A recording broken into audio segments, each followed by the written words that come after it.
Hello friends, मेरा नाम है रश्मि और स्वागत है आपका मेरे इस चैनल पर जिसका नाम है टीचिंग लर्निंग, जहां स्पेशली अभी हमारी सीरीज़ चल रही है इग्नू डीईसी के एग्ज़ाम्स प्रिपरेशन की। जो अपकमिंग आपके एग्ज़ाम्स हैं जून में, जो 2025 वाले बच्चों के पेपर होने हैं जून में। 2026 वाले कंफ्यूज नहीं होना, बहुत कंफ्यूज हैं बच्चे कि मैडम हमारे पेपर हैं कि बिल्कुल नहीं, आपके दिसंबर में होंगे। तो इसमें आप 9, 11 और 13 को पेपर है डीईसी 1, 2 और 3 का। इसकी हमारी सीरीज़ चल रही है जिसमें हमने डीईसी 1 के 7 ब्लॉक की पूरी 7 क्लासेस अपलोड की हुई है, इसकी प्लेलिस्ट बनी हुई है। डीईसी 2 की 8 क्लासेस की 8 ब्लॉक की 8 क्लासेस की प्लेलिस्ट डली हुई है। हमने पूरा एक एक कंटेंट पढ़ाया है, एक एक टॉपिक पढ़ाया है आपकी बुक का, जो इग्नू ने बुक दी हुई है उसको समराइज किया है, एक सुंदर तरीके से प्रिपेयर किया है, प्रॉपर तरीके से एक एक टॉपिक को बाइलिंगुअल। तो उनको आप ज़रूर देखिए ताकि आपके थ्योरी क्लियर हो। इसके बाद अपकमिंग आपको क्लासेस मिलेंगी एमसीक्यू की, जिससे आपके एमसीक्यू की प्रैक्टिस भी हो जाएगी, जिसमें हम पीवाईक्यू भी इंक्लूड करेंगे। बहुत फास्ट पढ़ा रही हूँ ताकि अच्छे से प्रिपरेशन हो, ज़्यादा फालतू की बातें नहीं कर रही हूँ बीच बीच में भी, इसलिए काम की बात, जो सिलेबस है उसकी बात, और सटीक तरीके से पढ़ा रही हूँ। चाहे तो अपनी बुक लेके बैठ जाना, पेपर कॉपी लेके बैठना, शॉर्ट नोट्स बनाते चलना, ताकि प्रिपरेशन के दौरान आपको ये शॉर्ट नोट्स की से मदद मिले और आप समझ पाओ क्या सिलेबस है, क्या पढ़ना है, कितनी ब्लॉक्स हैं, कितनी यूनिट्स हैं, उनके क्या नाम है। और वो बच्चे जिन्होंने अब अभी एडमिशन्स लिया है या लेने वाले हैं और अपनी फाइल्स बनाने के लिए पीडीएफ परचेस करना है, पेपर की तैयारी के लिए पीडीएफ परचेस करना है, तो दिए हुए व्हाट्सअप नंबर पर सिर्फ मैसेज करें, डिटेल्स प्राप्त करके अपनी फाइल्स लेके, पीडीएफ लेके एक्चुअली अपनी फाइल्स बना सकते हैं, क्योंकि हम सिर्फ पीडीएफ ही सेल करते हैं, हाथ से बनी हुई फाइल सेल नहीं करते। बच्चों की सभी फाइल उनकी हैंड राइटिंग में ही जमा होती हैं। ठीक है, बैक टू द पॉइंट। आज हम पढ़ेंगे डीईसी 3। डीईसी 3 जो आपका है, सॉरी,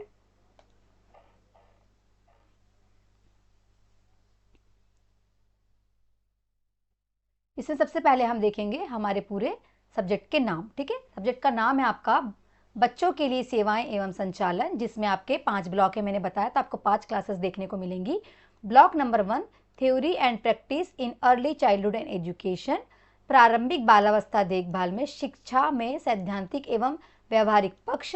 ब्लॉक नंबर 2 है आपका child with special need part 1, विशेष आवश्यकता वाले बच्चे भाग 1। फिर जो आपका ब्लॉक 3 है, ये है विशेष आवश्यकता वाले बच्चे भाग 2। ठीक है, फिर चौथे नंबर का आपका ब्लॉक है communication with parent in community, अभिभावकों तथा समुदाय के साथ संचार।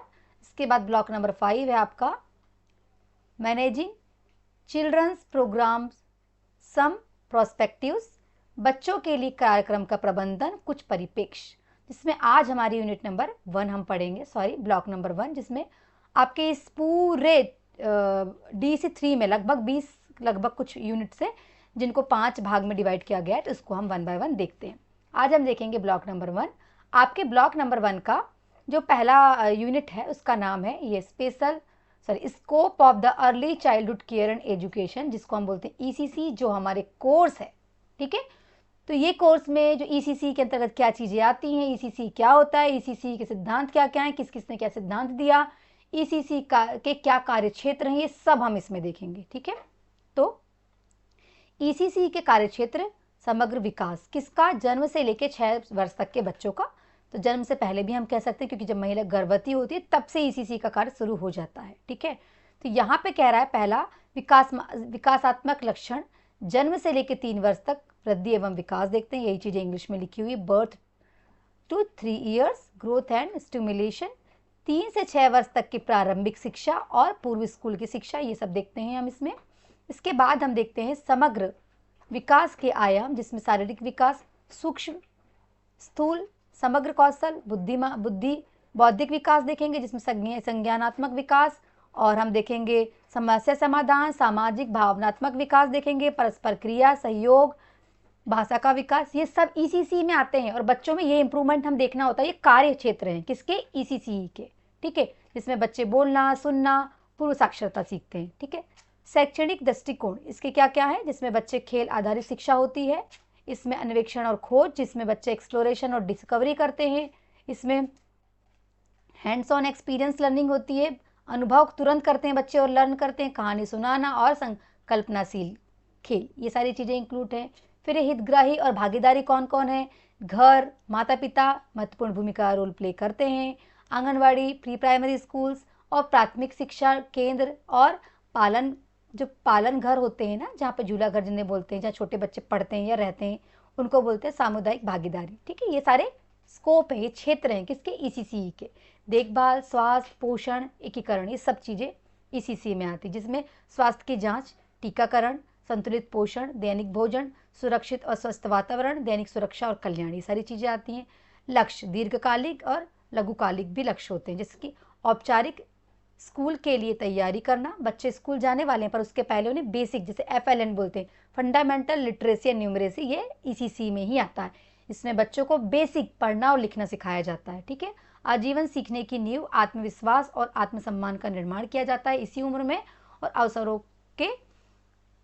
अवसरों को समान बनाया जाता है या बनाना, ताकि बच्चों को सारे मौके मिले, सभी को, जो भी 0 से 3 साल तक के बच्चे हैं, 6 साल तक के बच्चे हैं, इनको सर्व शिक्षा दिया जाए, सभी प्रकार की शिक्षा दी जाए, चाहे वो गरीब स्थिति का हो, चाहे किसी भी जाति धर्म का हो, चाहे किसी भी लिंग का हो, ये सारी शिक्षाएं देनी है। ठीक है, इसके बाद वाला आपका पॉइंट है प्रारंभिक बालावस्था देखभाल, जो हम प्रीवियस सेशन में पढ़ते हुए आ रहे हैं, पर ईसीसी में क्या देखभाल होती है वो देखते हैं। ईसीसी का तर्कधार, इसमें महत्वपूर्ण, ये क्योंकि बहुत महत्वपूर्ण समय है बच्चों का, इसमें ब्रेन का डेवलपमेंट हो रहा है, बॉडी का डेवलपमेंट हो रहा है, तो हमें ऐसी शिक्षा देना है जो भविष्य में बच्चों के काम आए। ठीक है, देखभाल की जो चीज़ें हैं, तर्कधार क्या क्या चीज़ें हैं इसमें देखते हैं हम।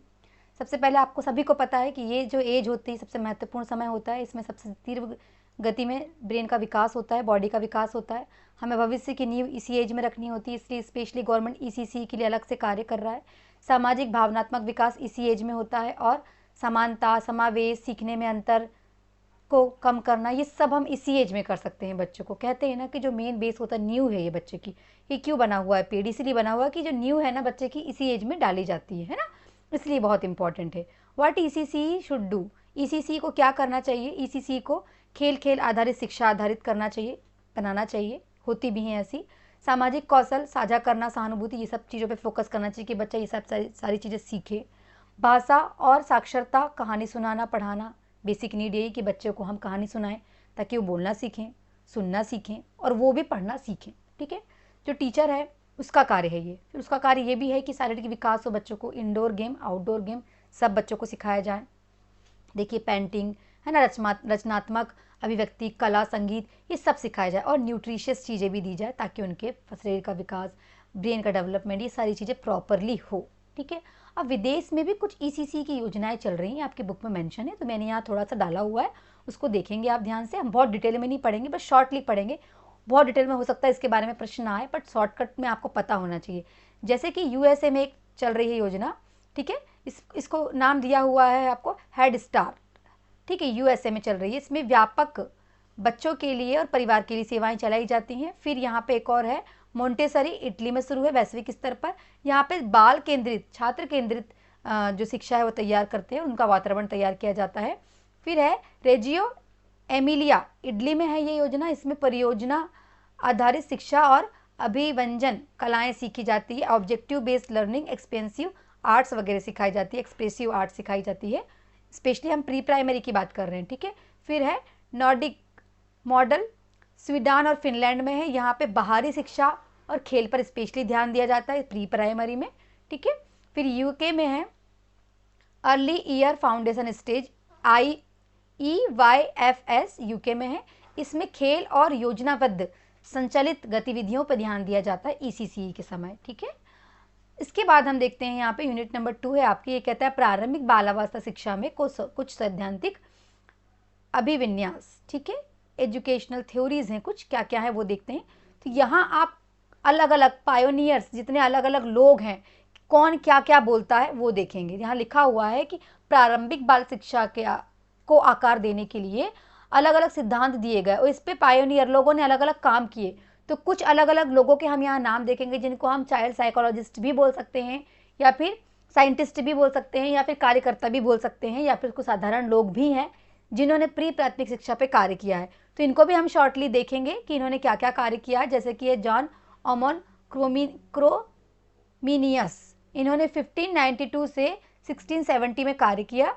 इन्होंने शैक्षणिक दर्शन के मूल विचार थे इनका कहना था कि मात्र शिशु विद्यालय 16 मैटर्न होना चाहिए, इसमें education being the home by the mother, mother के द्वारा ही सारी शिक्षाएं दी जानी चाहिए, इनका ऐसा मानना था। इनका मानना था कि पेन सोफिया सार्वभौमिक ज्ञान होना चाहिए, ठीक है, जिसमें बच्चों को सारी चीज़ों का ज्ञान हो, सभी विषयों का ज्ञान हो। प्रकृति का क्रम, प्रकृति जैसे प्रकृति क्रमबद्ध कार्य करती है वैसे ही प्रकृति की तरह ऑर्डर लिखा हुआ, ऑर्डर ऑफ नेचर, मतलब कि एक किसी भी चीज़ को सीखने का एक प्रकृति होती है, तो ऑर्डर में सिखाया जाता है, स्टेप बाय स्टेप, तो वो होना चाहिए क्रमिक शिक्षा जिसको कहा जाता है, प्राकृतिक शिक्षा होना चाहिए। फिर इंद्रियों और वास्तविक वस्तुओं का उपयोग, जो आसपास की चीज़ें हैं, जो बच्चों की इंद्रियां हैं, उनका उपयोग करके बच्चों को उनके आधार पर सिखाना चाहिए। सचित्र पुस्तकें, जो चित्र वाली पुस्तकें हैं उससे बच्चों को सिखाना, ये लिखा है इलस्ट्रेटेड बुक, लिखा है sense of the real object. फिर है ग्रेजुअल लर्निंग, धीरे धीरे लर्निंग होती है, चीज़ों को ऑब्जर्व करके, ऑर्डर में जो चीज़ें बस देख पा रहा है, जो चीज़ों को ऑब्जर्व कर पा रहा है, देख पा रहा है, टच कर पा रहा है, महसूस कर पा रहा है, उनसे लर्न करवाएं। कौन कहता है भाई? ये जॉन ऑमोस कहते हैं, ठीक है। फिर जॉन जैक रूसो, ये क्या कहते हैं, इनके क्या सिद्धांत थे? इनके सिद्धांत थे कि मनुष्य की प्राकृतिक अच्छाइयाँ, जो मनुष्य में अच्छाइयाँ हैं वो होनी चाहिए, उसकी शिक्षा दी जाए। प्रकृति ही जो है वो अंतिम रूप में एक शिक्षक के रूप में कार्य करती है, तो प्राकृतिक शिक्षा बच्चों को दी जानी चाहिए। विकास के कुछ चरण होते हैं, उसके आधार पर बच्चों को शिक्षा दी जानी चाहिए। शिक्षा बाल केंद्रित होना चाहिए, ये कहते थे। इनका कहना था कि पारंपरिक स्कूल से बचें, जो ट्रेडिशनल स्कूल चल रहे हैं उनसे बचें, मतलब कि ढर्राबाजी से नहीं सिखाना है हमको, कुछ न्यू तरीके से सिखाना है। मस्तिष्क से पहले हाथ और हृदय से सिखाएं, इसका उपयोग बाद में करें, पहले हृदय का, मतलब कि मन, विचार, हाथ पैर का उपयोग, इनका उपयोग करके बच्चे को शिक्षा दी जाए। मन, दिमाग का मतलब पुस्तक की चीज़ें हो गई, याद करने वाली चीज़ें, वो नहीं सिखाना है बच्चों को। साधारण तौर पे जो विचार बच्चों की है, आसपास का वातावरण है, आंखों से देख रहे हैं, हाथों से कर रहे हैं, वो सिखाया जाए। शुरुआती वर्षों में नकारात्मक शिक्षा से बचाना है बच्चों को, ठीक है, ताकि बच्चों को पता ना हो कि गलत, मतलब एक्चुअली गलत चीज़ों से दूर रखना है बच्चों को, ऐसा इनका मानना था, ठीक है। ऐसे और भी लोग आए, जैसे कि लिखा हुआ है जॉन हेनरिट, इन्होंने 1746 से लेकर 1827 में अपने विचार रखे, तब तक इन्होंने कार्य किया। इनका भी मानना था कि सिर, दिल और हाथ, सबसे पहले इनका समग्र विकास होता है, इनके आधार पर बच्चों को शिक्षा दी जानी चाहिए। फिर ठोस से अमूर्त की ओर शिक्षा का स्तर होना चाहिए। फिर इंद्रिय बोध से वस्तु की ओर इनका शिक्षा का स्तर होना चाहिए। फिर प्राकृतिक तरीके से बच्चों को शिक्षा देना चाहिए, है ना, उसका विकास होना चाहिए। सहज क्षमता का पोषण होना चाहिए बच्चों में, धीरे धीरे पोषण होता है तो धीरे धीरे स्टेप बाय सिखाना चाहिए। फिर एक्टिविटी बेस्ड, बच्चे खुद करके खुद सीखें, ये कहना था इनका। प्रेम और पोषण और का माहौल होना चाहिए बच्चों के लिए, कोई बहुत कठिन अनुशासन नहीं होना चाहिए, दंड नहीं होना चाहिए। माता पिता सबसे पहला टीचर होता है, तो स्नेह, प्रेम और प्रारंभिक शिक्षा माता पिता के द्वारा होनी चाहिए। और क्रमिक गति होनी चाहिए, step by step gradual process होनी चाहिए। और जटिल विचारों के लिए सरल कदम, कोई कठिन चीज़ पढ़ानी है बच्चों को तो सरलता की ओर, सरलता से कठिन की ओर जानी चाहिए, ये कहना था जॉन हेनरिक का, ठीक है। फिर फ्रेडरिक विल्हेम, इन्होंने 1782 से 1852 में कार्य किया। इनका था शैक्षणिक दर्शन की मूल संकल्पनाएं थी। ये किंडरगार्टन पर विशेष फोकस करते थे। इनका मानना था कि छोटे बच्चों के लिए एक गार्डन रूपी, मतलब गार्डन तो क्लासरूम को ही कहा है उन्होंने, तो जैसे कि बगीचे में फूल पेड़ पौधे खिलते हैं, उनको हम प्रॉपर केयर करते हैं क्योंकि वो नाजुक होते हैं, वैसे ही जो क्लासरूम्स होते हैं छोटे बच्चों के लिए, उनको किंडरगार्टन का नाम दिया गया था, तो यहीं से आया था नाम। फिर खेल के रूप में सीखना चाहिए बच्चों को, विकास के लिए बच्चों का गंभीर कार्य होते हैं तो उसमें स्पेशली हमें फोकस करना चाहिए। फिर लिखा है उपहार और व्यवसाय का उपयोग करें ताकि बच्चे खेल खेल के सीखें। शैक्षणिक जो कार्य हैं, जो सामग्रियां हैं, उनका ऐसा उपयोग करें कि बच्चे आसपास जो चीज़ें हैं उनको ऑब्जर्व करें और उनको ऑब्जर्व करके सीखें, ठीक है, प्रकृति के माध्यम से सीखें। यही मैंने बताया कि चीज़ों को देखें, है ना, फूल पेड़ पौधे पत्तियाँ सामान को देख देख के, ठीक है। संगीत को भी, चीज़ों को, संगीत, कहानी, गाने, इनको भी शिक्षा में इंक्लूड करना है क्योंकि इससे बच्चे का सर्वांगीण विकास होता है और अलग अलग शरीर के अंग उपयोग में आते हैं, ठीक है। इसके बाद मारिया मोंटेसरी का नाम तो आपने सुना ही होगा, किंडरगार्टन के लिए ये बहुत जानी जाती है। तो इनके सिद्धांत थे बाल केंद्रित होना चाहिए शिक्षा, स्वयं अधिगम, है ना, ऑटो एजुकेशन, सेल्फ लर्निंग होनी चाहिए, चाइल्ड सेंटर्ड एजुकेशन होना चाहिए, प्रिपेयर्ड एनवायरनमेंट होना चाहिए। बच्चे को अगर आप पढ़ा रहे हो तो पहले से उनके लिए एनवायरनमेंट क्रिएट करके रखो। फिर है आपको लिखा हुआ है अवशोषक मन, कि मन ऐसा हो बच्चों का कि सारी चीज़ों को अवशोषित करे, तो उसको इस प्रकार से प्रिपेयर्ड रखना है आपको। स्वतंत्र और अनुशासन, कुछ चीज़ों के लिए बच्चों को फ्री भी छोड़ना है, कुछ चीज़ों के लिए बच्चों को डिसिप्लिन में भी रखना है, ऐसा मानना था। और उनका मानना था कि समग्र विकास हो, होलिस्टिक डेवलपमेंट हो, बच्चे पढ़े भी, सीखे भी, फिर प्रेम भी करें, खेले कूदे, सहानुभूति सीखें, स्नेह सीखें, ग्रॉस मोटर स्किल्स का उपयोग करें, ब्रेन का, लैंग्वेज का, सभी का, ठीक है। इसमें हमारे इंडिया के फेमस जो हैं रविंद्रनाथ टैगोर, जिन्हें आपको पता है कि बहुत सारे पुरस्कार मिले हुए हैं, इन्होंने भी शिक्षण के दर्शन में कुछ मूल विचार दिए हैं। जैसे इनका कहना था कि जो शिक्षा है वो प्रकृति के द्वारा ली जा सकती है, प्राकृतिक शिक्षा होना चाहिए, सृजनात्मकता और कला मतलब क्रिएटिविटी होना चाहिए, बच्चों में क्रिएटिव होना चाहिए बच्चे, फिर मानववाद होना चाहिए बच्चों को, जिसमें बच्चों को होलिस्टिक आउट स्टॉक हो बच्चों का। इसका मतलब कि बच्चे पहले मानवता के धर्म को सीखें, ठीक है। वैसे वो यहाँ लिखा गया है, मन शरीर आत्मा का विचार, पहले इसको बच्चे समझे कि मनुष्य क्या है, मनुष्यता क्या होती है, हमारा शरीर क्या है, हमें इसको इम्पोर्टेंस को समझना है। स्वतंत्रता और खुशी क्या होती है, इसके द्वारा बच्चों को पढ़ाई करवानी चाहिए, ना कि बांध के रखें और बहुत कड़े अनुशासन में रखें। और अंतर्राष्ट्रीय और संस्कृति का आदान प्रदान, जो भी हमारे देश में चीज़ें चल रही हैं, हमारी देशभक्ति, हमारा धर्म, इन सब चीज़ों की शिक्षा भी बच्चों को देनी चाहिए, ताकि हम अपने रिचुअल्स को, अपने देश की परंपराओं को कैरी फॉरवर्ड कर सकें। इसलिए हमारे कैरिकुलम में देखा है आपने, देशभक्ति गीत, कहानियाँ भी ऐड की गई हैं, ठीक है। ऐसा रविंद्रनाथ टैगोर जी का मानना था।